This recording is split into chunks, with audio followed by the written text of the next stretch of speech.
Ako po si Encor, isang may bahay at nanay. Lumaking maaral, mabait, mapagmahal at masiyahing anak. Minahal, inaruga at binigyan ng magandang kinabukasan. Palasimba, pala rosaryo, paladasal na hindi pala panalangin. Ngunit nawala sa landas sa napakamurang edad. Dumating sa puntong naging palamura at rebelde sa mga magulang. Kinain ng sistema ng pagiging teenager, you only live once at nakukuha ang lahat ng nais. Napuno ng panibugho, pagsisisi at hinanakit sa sarili ng mamatay ang aking daddy na hindi ko man lang naayos ang aking sarili. Pinilit kong mamuhay sa mga magagandang aral at asal na iniwan niya. Ngunit hindi naging madali sapagkat ginupo naman ng dialysis ang aking mami. Sa loob ng 4 na taon, 4 na buwan at 4 na araw. Napakahirap humarap sa kanya sapagkat noong kabataan ay aking minithi ang gayong kalagayan para sa kanya. Na kahit ano pang pagsisisi ay hindi ko na kailanman mababawi. Sapagkat nangyari na at siya man din ay lumisan na. Naiwang nag-iisa dahil ang mga kapatid ko ay may kanya-kanya ng pamilya. Kaya nang magkaroon ng sariling pamilya, ay pinilit kong maging isang mabuting ina. Pinilit kong maging isang ina sa aking mga anak sa pamamaraang nagisnan ko sa aking mahal na ina. Sinundan ko ang yapak niya. Ipinaramdam ko sa aking mga anak ang selfless love na siya ring tinaglay niya. Ang nakikita lamang ng lahat ay isang inang mabait, mapagmahal, disiplinado, goal-oriented at hindi natitinag. Ngunit hindi nila alam na sa puso ko ay bitbit ko ang bigat na hindi man lang nakita ng aking mga magulang ang aking mga anak. At ang takot ng pagbayaran ng aking mga kasalanan ng aking mga mahal na anak. Araw-araw, gabi-gabi, humihingi ako ng tawad sa aking mga magulang. Nagsusumamo sa Panginoon na handa akong magsakripisyo para sa mga bata. Handang isang tabi ang lahat ng sarili kong interes. Huwag lamang matulad sa teenager na Encor ang aking mga anak. At maranasan namin ng aking asawa ang mga ipinaranas ko sa aking ama at ina. Ang tanging nakikita ng iba at nararamdaman ng aking mga anak ay ang pagmamahal na meron ako sa kanila. Ngunit hindi nila nakikita ang pighati at ang bahagi ng pagkatao ko na kailanman hindi na mabubuo. Hindi nila nababatid ang bigat ng kailanman ay hindi ko na mapapatawad ang aking sarili. Noong unang yapak ko dito mga kapatid, may pangamba na muli ko na namang nabigo ang aking mga magulang dahil hindi sinunod ang habilin nilang wag tatalikuran ang pagiging Katoliko. Kaya lumiban ako sa pagdalo at tinayuan ang pagrorosaryo. Lagi kong kinigil noon na walang masama rito dahil ito ang pamamaraan na napapanatili at napapalalim ko ang aking pakikipag-usap sa Panginoon. Hanggang sa hinahanap na ng aking puso ang mga salita ng Panginoon.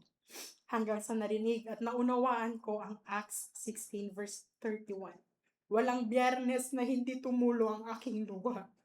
Luha sapagkat nilalabanan sa aking sarili ang konsensya ng isang anak at ipinaglalaban ang puso ng isang ina na nakaunawa at nakabatid na ang pagtataas ng aking kamay, puso at buhay sa bawat Biyernes na pagdalo ko sa panambahan ang natatanging sakripisyo na magagawa ko para sa buhay ng aking pinakamamahal na sina Angela at Gabriel.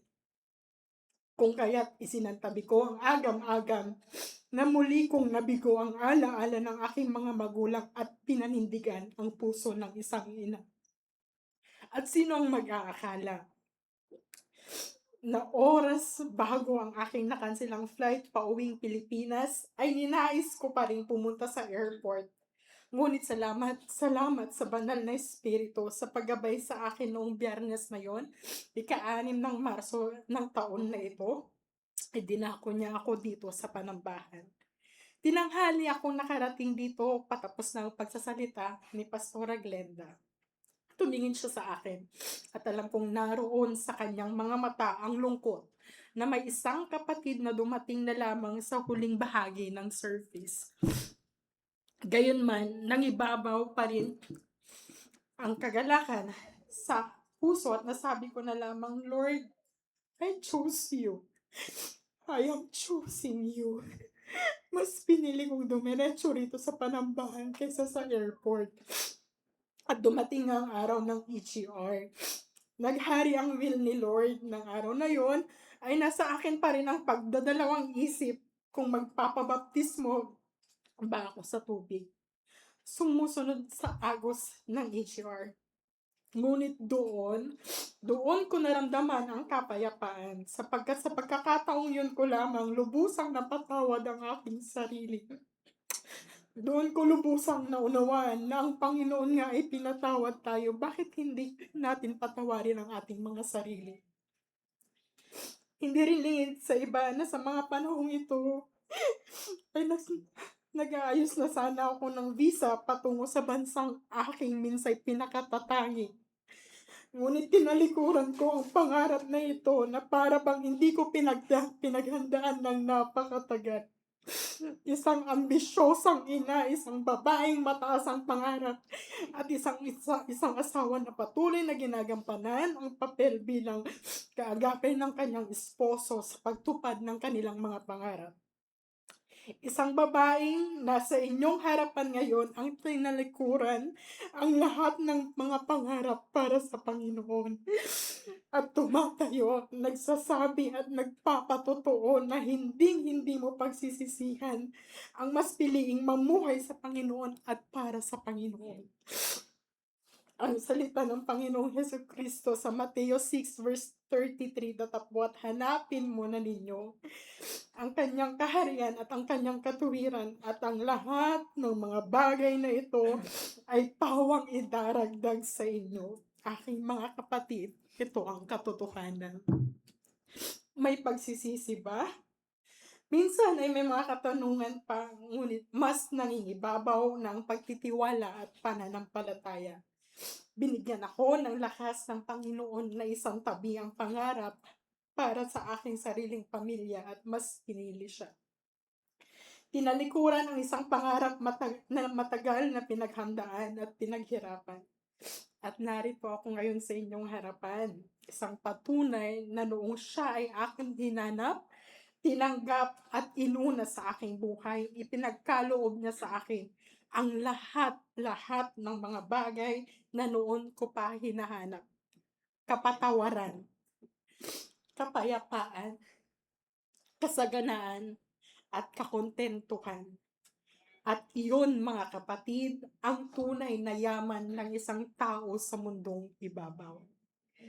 Kumilos ang Panginoon sa aking buhay sapagkat ipinagkatiwala ko sa Kanya ang lahat.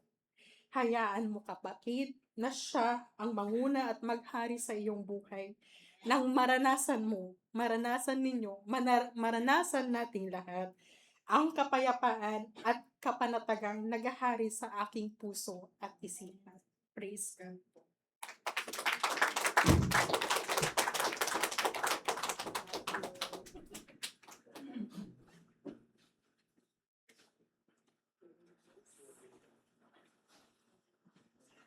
Amen. Praise God. Hallelujah. Mamaya na sana ako magsalita kasi iiyak pa sana ako.